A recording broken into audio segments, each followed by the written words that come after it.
Are Reed and Trent toasting another successful mission? Taking a belt because Stanley drove them to drink again? No, they're testing moonshine. The McCabe family has been ultra successful hiding their still from government agents, so Reed is calling a purple alert. Time to bring in Mr. Terrific. This is a time for action. A-C-T-I-O-N, action. BJ, would you care for another little sip first? Yeah, after all, it's good for colds, shock, and certain kinds of snake bites. No, I think not. Better leave some of that evidence for the government. Oh yes, better leave some of the evidence. On the other hand, let them find their own evidence. Stanley's mission this week is to court and try to marry a pretty redhead. Tough life. The catch is, this redhead's family are the moonshiners that we're trying to locate. Stanley's job is to infiltrate the family by wooing the daughter, Jenny May, and hopefully find out where their still is and shut it down. This Jenny May, Mr. Reed, is she pretty? She's quite pretty, Stanley, but her brothers aren't. And if they find out why you're there, they're liable to fill you full of buckshot. Buckshot? Nothing to worry about, Stanley. It's hardly ever fatal. Stanley takes a power pill and flies up to the McCabe's cabin where he announces himself and his intentions. And I'm going to stop right there for a moment because I can't buy this. By 1967, the whole big feud between the moonshiners and the revenuers was more legend than fact, and the few moonshine makers that remained were pretty much left alone as long as they didn't make too much noise. If an operation got big enough to attract the attention of the government, the idea wasn't to shut them down. The idea was to regulate their product so it could be taxed like all the other liquor. The Treasury Department took care of all that and decided who was worth a look and who was just dinking around. One thing it was not was an issue big enough to bring in a top-level agency like secret projects. This is the kind of thing that would have been assigned to a rookie agent looking to get his feet wet. So the very fact that they called in Reed and Company over one little still, I just can't do it. It's like trying to kill a fly with a 12-gauge shotgun. You might accidentally succeed in your goal, but you'll leave a big mess in your wake. So right off the bat, I'm having trouble suspending my disbelief. I hope the jokes make up for it.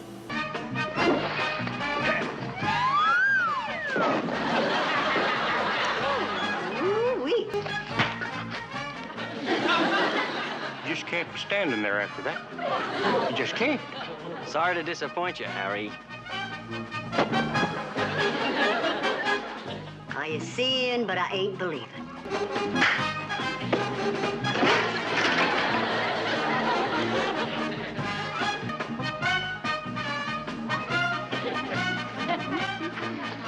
Son, that's what I call fighting. Thank you, ma'am. That's what I call good timing. They did something different with it. I like it. Maybe they took my advice and made the pills last a minute longer than they usually do. Whatever the case, that's a nice variation. He meets Jenny May. Just couldn't stand to watch that cute little fella get all... Do you mean that scrawny little fella want them all? Yep. Jenny May, you got yourself a suitor. So he's in. There's just one more little gotcha. If you're going to be a McCabe, you have to drink, which is something Stanley doesn't do, so he'd better go easy. Well? That's what I call moonshine.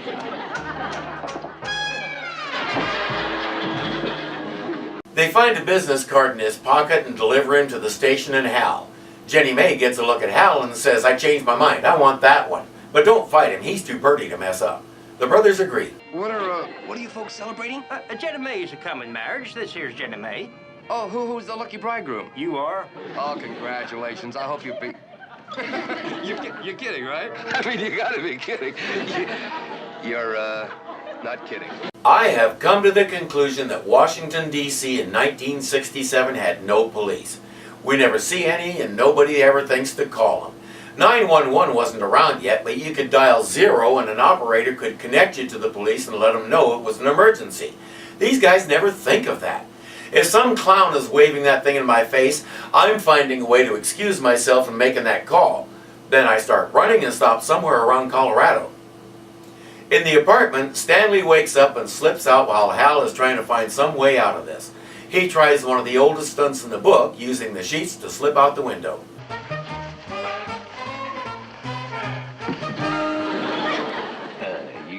somewheres, brother-in-law? I was just washing out a few things. That was good. Some of the jokes actually are making up for the lame plot because, like before, that was a variation I didn't expect. I hope they can keep it up. At the wedding next day, Ma says we need more moonshine, so we finally get to see where the still is hidden.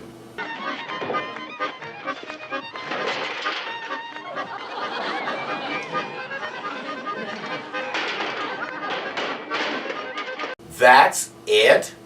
That's the still that's such a threat to the American economy that we had to call in secret projects? It fits under the hood of a pickup. I'm sorry, the whole suspension of disbelief thing just went right down the crapper. It was bad enough we call in a secret, super expensive department for a simple moonshining case, but then the operation turns out to be the size of a thimble. I can't do it. I cannot continue to treat this as a story I can get into. We're almost to the end, so I'll finish commenting on the episode, but good grief. I'm supposed to believe that caught the attention of cabinet-level officials? I think not. While he's filling a jug, Reed and Trent appear and prepare to infiltrate the wedding.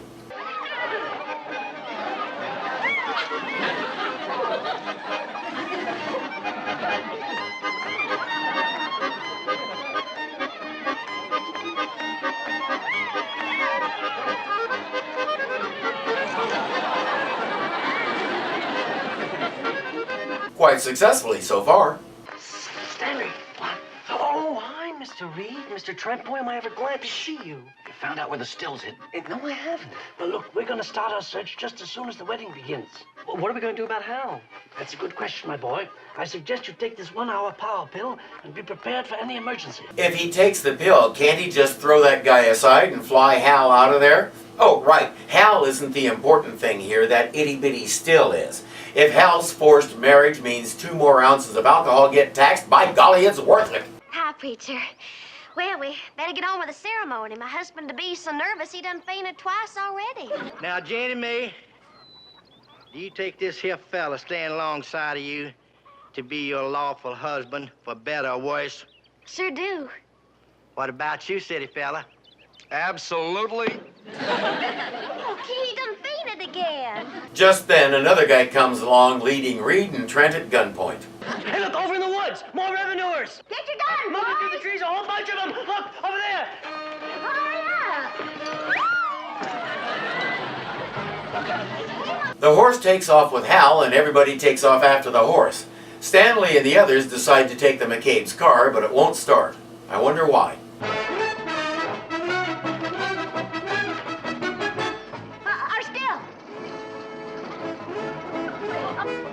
While Stanley changes into his flying outfit and goes after them, Trent discovers the truck has no brakes. They drift all the way to the next filling station. The attendant goes looking for the gas spout, but finds something much better. I'll take a quart of what you're selling. What, my good man? As if and you didn't know. I'm gonna get me a jug. That's the best moonshine I ever tasted. They finally discover the still just as the McCabes come over the hill in another vehicle. The McCabes spot the truck just in time to see this.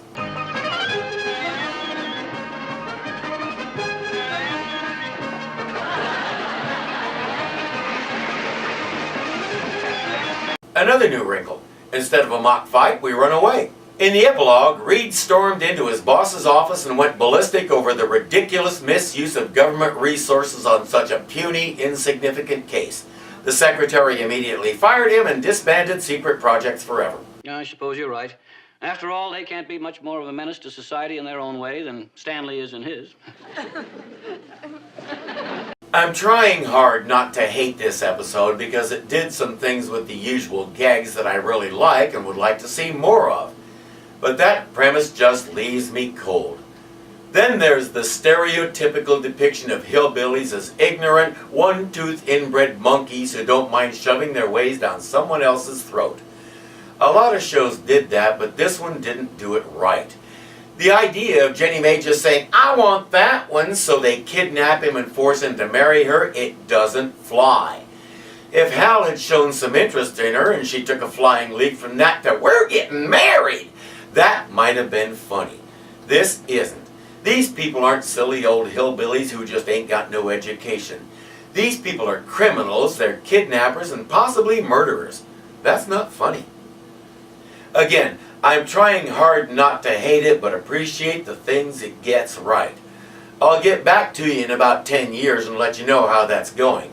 In the meantime, let's check out the final episode of Captain Nice.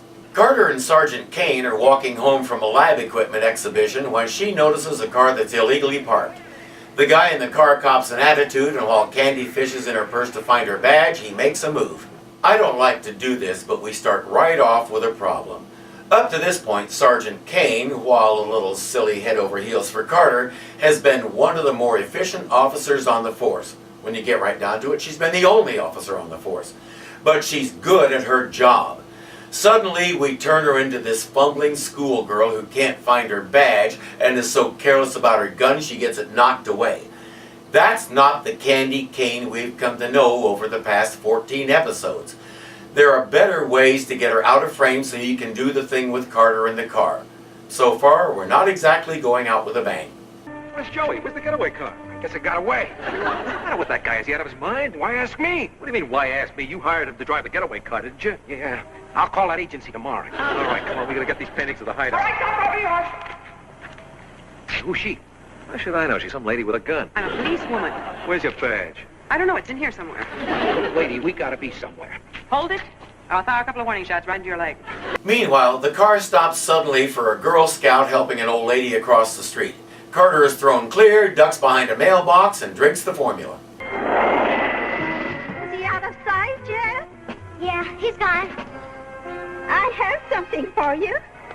Hand over your cookies. The driver circles around the block and gets the drop on Sergeant Kane. Two of the crooks get in the car while the third stays behind to deal with her. You're under arrest. I'm under arrest. I was just trying to stop a robbery. This lady's one of the gang. Do you expect him to believe a story like that? I don't know. It seems to me any guy that flies through the air will believe almost anything. Turns out what those guys stole was $1 million worth of paintings. The opening credits run, and when we come back from commercial, we meet an old friend. And now, ladies and gentlemen, to help me in my first feat of mental gymnastics, may I present my assistant who will go into the audience and toss among you at random the beautiful Renata. Medula is still up to his old tricks, pretending to be a mentalist and making an idiot of himself. He has Renata blindfold him, then pass among the audience. There's only one person in the room at the moment, and he just wants to be left alone. Oh, great Medula! What am I holding in my hand? I can just hear your mind ticking away, ticking away. Naturally, he guesses an alarm clock. It's good to see Medula hasn't changed his basic act. The remaining three thieves meet here because it's quiet. They start making plans to break their friend out of jail. He's going to ask to take a polygraph test because it'll put him in the police lab where there aren't so many guards. You enter 235. Well, how do we bust in? You blast out the back door. Leads right to the police lab. Where's the escape route? We take US 6 to the 101 cutoff to the new hideout. What do you mean, the new hideout? What's the matter with the old hideout? Boy, it's the best hideout we ever had. They leave, and Medula notices something. Police hideout. 235. That idiot wrote the whole thing down on a tablecloth, and now Medula knows the whole plan. Of course, he'll do his civic duty and take it to the police. The reason I asked you up here, Carter, is that Mr. Medula has predicted that Kincaid's gang will make an attempt to break him out this afternoon. He'll do it his own way, naturally, the way that gets him some publicity and puts a few butts in the seats at his club. Carter is skeptical as usual. He won't allow any extra guards inside the lab. It'll just be him and Sergeant Kane. They take Kincaid to the lab and administer the test. When he admits to everything, Carter is baffled. Why did he insist on the test?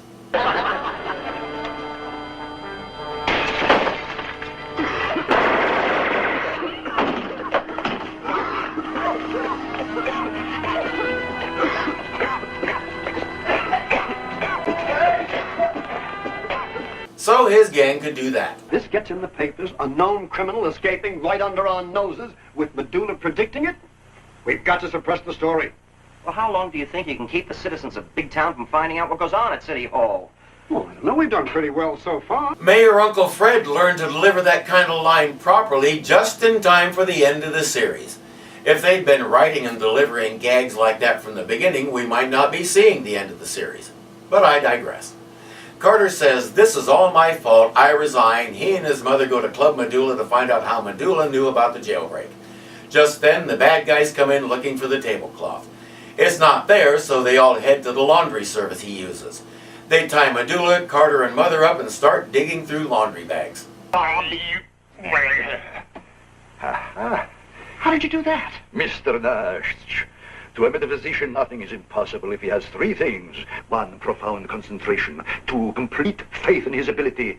3, a switchblade hidden in his back pocket. Carter runs out, ostensibly to call the police.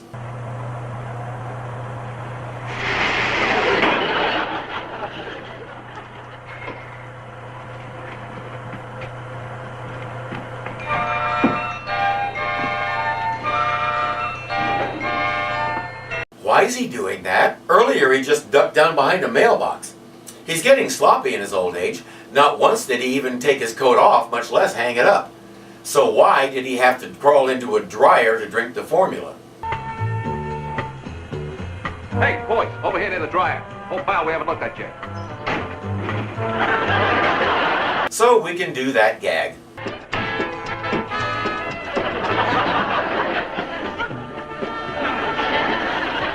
And that one. Stop! Ah! Oh! Is this the end of the great Medula? Let me clutch thee. Oh. If I can summon up my amazing powers. Ah! But I thought you were shot. I was. Oh, come on, Medula. The bullet missed you. We dragged that out way too long, with Medula claiming he healed himself instantly and all the usual nonsense we expect out of him. In Mayor Uncle Fred's office, Carter is still skeptical about Medula.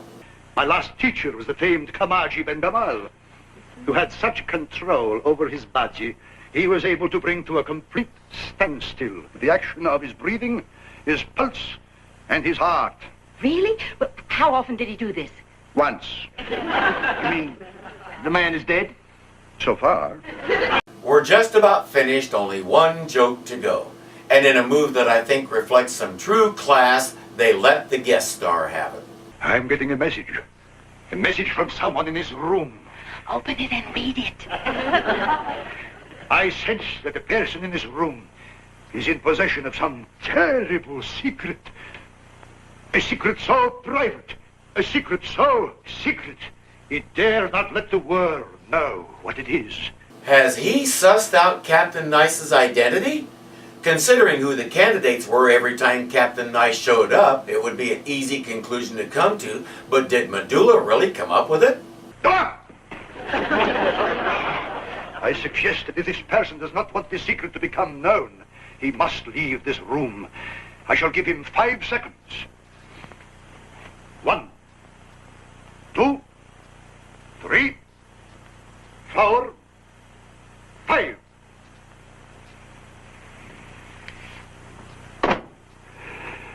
It works every time.